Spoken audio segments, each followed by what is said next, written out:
Immunity में पहले defence mechanisms देखेंगे, बॉडी में कौन सा डिफेंस मैकेनिज्म्स रहते हैं। तो फर्स्ट लाइन डिफेंस मैकेनिज्म रहता है, सेकेंड लाइन रहता है, थर्ड लाइन डिफेंस मैकेनिज्म रहता है। फर्स्ट लाइन डिफेंस मैकेनिज्म में स्किन रहता है, स्किन मालूम है आपको। म्यूकस मेम्ब्रेन्स माने हमारा जो ऑर्गन्स को वो सब कवर करते हैं, उसको म्यूकस मेम्ब्रेन्स बोलते हैं। और secretions of the above, skin का सेक्रीशन और म्यूकस मेम्ब्रेन का सेक्रीशन, ये सभी किस में आते हैं? फर्स्ट लाइन डिफेंस में आते हैं। सेकेंड लाइन डिफेंस में क्या क्या आते हैं? Phagocytes like macrophages, anti microbial proteins, कुछ प्रोटीन्स माइक्रोब्स को जाके अटैक करता है, वो प्रोटीन्स। इन्फ्लेमेटरी रेस्पॉन्स माने आपको मालूम है। नेक्स्ट थर्ड लाइन में क्या क्या आता है? इम्यून सिस्टम माने हमारा immune system like thymus, bone marrow, ये सभी इन्वॉल्व हो जाते हैं। Secondary lymph nodes, secondary lymphoid organs like lymph nodes, वो सब भी इन्वॉल्व, स्प्लीन, वो सब भी इन्वॉल्व हो जाते हैं। लिम्फोसाइट्स माने टी लिम्फोसाइट्स, बी लिम्फोसाइट्स और एंटीबॉडीज, ये सभी थर्ड लाइन डिफेंस मैकेनिज्म में आ जाते हैं। तो फर्स्ट लाइन डिफेंस मैकेनिज्म के बारे में और थोड़ा पढ़ेंगे।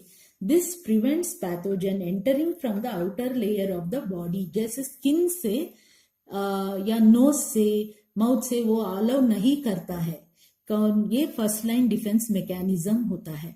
तो इट कैन बी फिजिकल या केमिकल, यहाँ पे फिजिकल बैरियर भी बन सकता है, वो केमिकल बैरियर भी बन सकता है। बैरियर लिखने का यहाँ पे फिजिकल बैरियर भी बन सकता है, केमिकल बैरियर भी हो सकता है। फिजिकल बैरियर में स्किन है, म्यूकस मेम्ब्रेन है, हेयर इन द नोज, क्योंकि हेयर, स्किन आपको मालूम है स्किन में क्या रहता है? केराटिन रहता है।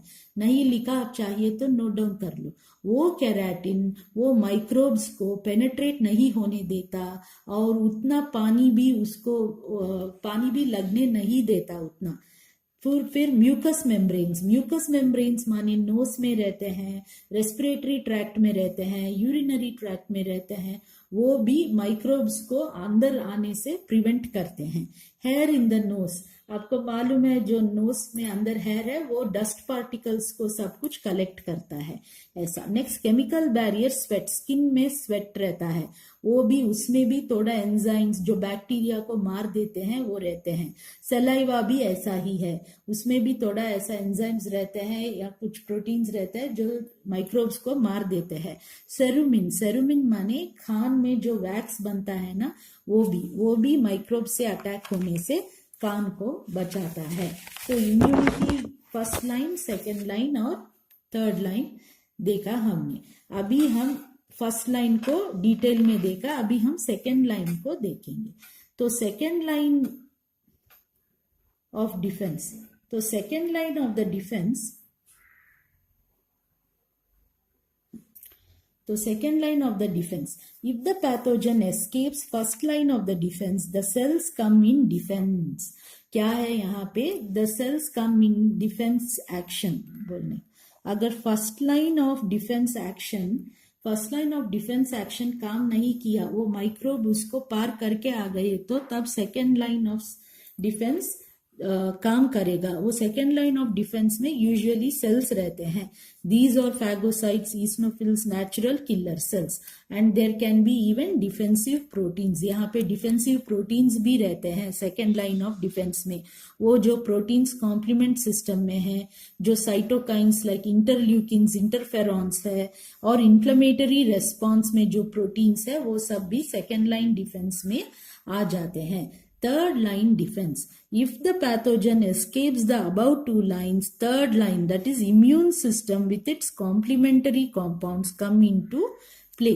तो थर्ड लाइन सिस्टम क्या है? इम्यून सिस्टम, जहां पे lymphocytes, T cells, B cells है, कॉम्प्लीमेंट्स है, एंटीजेंस है, एंटीबॉडीज है, वो system third line of defence में आ जाता है। यहाँ पे स्टेप 1 क्या होता है? रिकॉग्नाइजेशन ऑफ द पैथोजन होता है। स्टेप 2 में क्या होता है? रिएक्शन अगेंस्ट द पैथोजन होता है। तो नेक्स्ट हम देखेंगे इम्यूनिटी कैसे डिवाइड हुआ है। तो इम्यूनिटी को क्लासिफाई कैसे किया गया है। इम्यूनिटी को इन्नेट इम्यूनिटी और या जेनेटिक इम्यूनिटी और अक्वायर्ड इम्यूनिटी में क्लासिफाई किया गया है। इन्नेट इम्यूनिटी और genetic immunity usually first line of और सेकेंड लाइन डिफेंस है ना, वो इन्नेट या जेनेटिक इम्यूनिटी में आते हैं। थर्ड लाइन डिफेंस कहाँ आते हैं? अक्वायर्ड इम्यूनिटी में आते हैं। आपको मालूम रहने का, ये अक्वायर्ड इम्यूनिटी को हम ह्यूमरल इम्यूनिटी और सेल मीडिएटेड इम्यूनिटी करके भी क्लासिफाई कर सकते हैं, और अक्वायर्ड इम्यूनिटी को हम नेचुरली अक्वायर्ड और आर्टिफिशियली अक्वायर्ड इम्यूनिटी भी करके क्लासिफाई कर सकते हैं। नेचुरली अक्वायर्ड इम्यूनिटी में फिर हम इसको एक्टिव और पैसिव में क्लासिफाई कर सकते हैं। ऐसे ही आर्टिफिशियली अक्वायर्ड में भी इसको फिर हम एक्टिव और पैसिव में क्लासिफाई कर सकते हैं। तो active, natural, acquired, active immunity के बारे में पढ़ेंगे। Pathogen enter the body shows immune response. So क्या हो गया, जब पैथोजन एंटर बॉडी को एंटर हो जाता है, नेचुरली जब हमें अटैक होता है, जैसे कोल्ड हुआ ऐसे, तब बॉडी कुछ इम्यून रिस्पॉन्स दिखाता है, उसको हम naturally acquired active immune response बोलते हैं। ये लाइफ लॉन्ग इम्यूनिटी है। एग्जाम्पल चिकन पॉक्स और मम्स। तो आप देखिए नेक्स्ट, नेचुरल अक्वायर्ड पैसिव और एक्टिव में क्या डिफरेंस रहता है इन दोनों में। तो यहाँ पे क्या हुआ, माइक्रोब आके अटैक किया, बॉडी फंक्शन करके अपने आप वो माइक्रोब से फाइट कर रहा है बॉडी। तो यहाँ पे क्या हो गया, और एंटीबॉडीज प्रोड्यूस करके फाइट करता है यहाँ पे बॉडी। यहाँ पे क्या हो जाता है, already prepared antibodies pass from mother to foetus. Antibodies कहाँ बने हैं? मदर में बने हैं। वो एंटीबॉडीज मदर से फीटस को जा रहा है। यहाँ पे फीटस अपने आप बना रहा है नहीं, मदर से एंटीबॉडीज डायरेक्टली, मदर ने जो एंटीबॉडीज प्रिपेयर किया वो उसको मिल रहा है, उसको passive, naturally acquired passive immunity बोलते हैं। और ये इम्यूनिटी शॉर्ट लिव्ड रहता है। नेक्स्ट हम जाएंगे आर्टिफिशियली अक्वायर्ड एक्टिव इम्यूनिटी। ये कैसा होता है आर्टिफिशियली अक्वायर्ड? एंटीजेंस और इंट्रोड्यूस्ड वाया वैक्सीन, माने एंटीजेंस को वैक्सीन जैसा बना के हम बॉडी में डालते हैं, तब बॉडी रिएक्ट करके वो वैक्सीन के लिए एंटीबॉडीज प्रोड्यूस करता है। तो इसको हम आर्टिफिशियली अक्वायर्ड एक्टिव इम्यूनिटी बोलते हैं। एंटीजेंस और introduce via vaccine, body shows immune response. Immunity is life long. यहाँ पे इम्यूनिटी लाइफ लॉन्ग रह सकता है, लाइक ओरल पोलियो वैक्सीन, और शॉर्ट लिव्ड भी रह सकता है। दोनों एग्जाम्पल्स है यहाँ पे, लाइफ लॉन्ग भी है, शॉर्ट लिव्ड। शॉर्ट लिव्ड कहाँ? टेटनस टॉक्सॉइड में शॉर्ट लिव्ड इम्यूनिटी मिलता है। Next artificially acquired passive immunity. Passive माने अगेन क्या, यहाँ पे बॉडी काम नहीं करेगा, अपने आप एंटीबॉडी फाइट करके एंटीबॉडीज नहीं बनाएगा। Already antibodies are injected into the body. यहाँ पे already prepared antibodies are injected into the body. This is short lived. Example snake antivenom injection. तो एक्टिव और पैसिव में क्या आपको डिफरेंस मालूम हो गया? एक्टिव माने बॉडी माइक्रोब से लड़के एंटीबॉडी बनाता है, पैसिव माने ऑलरेडी एंटीबॉडीज बना हुआ रहता है कहीं पे, वो डायरेक्टली बॉडी में इंजेक्ट करते हैं।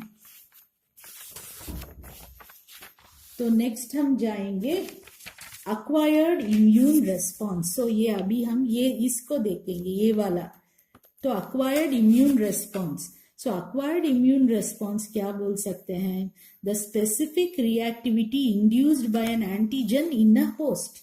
क्या है ये स्पेसिफिक रिएक्टिविटी है, जब एक एंटीजन होस्ट में एंटर होता है, जो रिएक्शन होता है होस्ट में, उसको हम अक्वायर्ड इम्यून रेस्पॉन्स बोलते हैं। तो एंटीजन कैन बी लिविंग और नॉन लिविंग। तो the two types of the above acquired, और तो हमने बोला था ऑलरेडी इस क्लासिफिकेशन में, अक्वायर्ड ऐसा भी हो सकता है, ऐसे भी हो सकता है, या ऐसे भी क्लासिफाई करते हैं। ये वाला देख लिया, अभी हम ये वाला देख रहे हैं।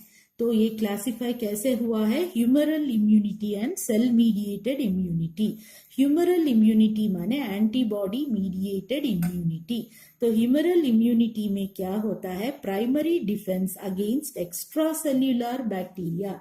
यहाँ पे देखिए, जो बैक्टीरिया सेल के बाहर है उसको लड़ने के लिए जो इम्यूनिटी होता है वो ह्यूमरल इम्यूनिटी है। और ये इम्यूनिटी वायरसेस, कौन सा वायरस जो रेस्पिरेटरी ट्रैक्ट इन्फेक्शन करते हैं, और जीआईटी माने हमारा गैस्ट्रो इंटेस्टाइनल ट्रैक्ट, स्टमक और इंटेस्टाइन्स का इन्फेक्शन करते हैं, उन सब के ऊपर कौन काम करता है? ह्यूमरल इम्यूनिटी माने एंटीबॉडी मीडिएटेड इम्यूनिटी काम करता है। ये humoral immunity prevents recurrence of virus infection. दूसरे बार वायरस, वही वायरस हमें इन्फेक्ट करना चाहता है तो ये प्रिवेंट करता है, उसको आने नहीं देता। कौन? ये humoral immunity takes part in hypersensitivity reaction. तो ह्यूमरल इम्यूनिटी क्या करता है? हाइपर सेंसिटिविटी रिएक्शन 1, 2, 3 में पार्टिसिपेट करता है, और ये बी सेल मीडिएटेड है। तो लिम्फोसाइट्स में हमें मालूम है टी लिम्फोसाइट रहता है, बी लिम्फोसाइट रहता है, तो ये बी सेल मीडिएटेड है क्योंकि बी सेल्स ही एंटीबॉडीज प्रोड्यूस करते हैं। अभी हम जाएंगे सेल मीडिएटेड इम्यूनिटी को। सेल मीडिएटेड इम्यूनिटी में क्या होता है? Primary defence against intracellular bacteria. तो यहाँ पे देखिए इस साइड क्या था? एक्स्ट्रा सेल्यूलर बैक्टीरिया, यहाँ पे क्या है? इंट्रासेल्यूलर बैक्टीरिया को ये फाइट करते हैं, फंगस को फाइट करते हैं, वायरस को भी। ये रिजेक्शन ऑफ होमोग्राफ्ट्स, ग्राफ्ट मालूम है आपको, ग्राफ्ट मेरा वीडियो देखेंगे तो आपको मालूम हो जाएगा। होमोग्राफ्ट माने एलोग्राफ्ट ही है, तो रिजेक्शन ऑफ होमोग्राफ्ट में भी ये काम करते हैं। ग्राफ्ट वर्सेस होस्ट रिएक्शन में भी इनका काम होता है। इम्यूनिटी अगेंस्ट कैंसर में भी इनका काम होता है। Takes part in hypersensitivity reaction 4। तो ये हाइपर सेंसिटिविटी रिएक्शन 4 में काम करता है। डिलेड हाइपर सेंसिटिविटी रिएक्शन बोलते हैं हाइपर सेंसिटिविटी रिएक्शन 4 को, और ये टी सेल मीडिएटेड है। तो कौन यहाँ पे क्या करता है? यहाँ पे ये टी सेल मीडिएटेड है।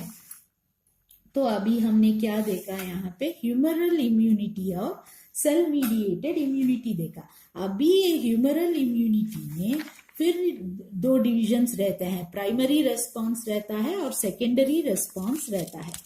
तो क्या रहता है? ह्यूमरल इम्यूनिटी में प्राइमरी रेस्पॉन्स और सेकेंडरी रेस्पॉन्स रहता है। तो फर्स्ट प्राइमरी रेस्पॉन्स माने क्या है? Antibody response to the initial antigenic stimuli. पहला बार एंटीजन बॉडी को अटैक कर रहा है, जो एंटीबॉडी बन रहा है ह्यूमरल इम्यूनिटी में, वो प्राइमरी रेस्पॉन्स है। और ये रेस्पॉन्स स्लो एंड स्लगिश है, बहुत धीरे से होता है और शॉर्ट लिव्ड, बहुत कम समय तक रहता है, और इसका लॉन्ग लैग फेस रहता है। लैग फेस माने क्या? आगे देखेंगे। Next predominantly IgM seen. तो प्राइमरी रेस्पॉन्स में यूजुअली कौन सा एंटीबॉडी देखते हैं? आईजीएम देखते हैं। अभी हम सेकेंडरी रेस्पॉन्स को जाएंगे। सेकेंडरी रेस्पॉन्स माने antibody response to subsequent stimuli, माने दूसरे, पहला अटैक नहीं, वही एंटीजन आके दूसरे बार या तीसरे बार अटैक कर रहा है, तब जो रेस्पॉन्स रहता है वो सेकेंडरी रेस्पॉन्स है। ये बहुत फास्ट रहता है और प्रॉम्प्ट रहता है और लॉन्ग लिव्ड, बहुत देर तक रहता है। नेग्लिजिबल लैग फेस, अभी देखेंगे लैग फेस माने क्या। यहाँ पे लैग फेस बहुत ज्यादा था, यहाँ पे बहुत ही कम है, नेग्लिजिबल है। Predominantly IgG is seen. तो यहाँ सेकेंडरी रेस्पॉन्स में क्या देखते हैं? आईजीजी देखते हैं। तो अभी हम देखेंगे ये फेसेस।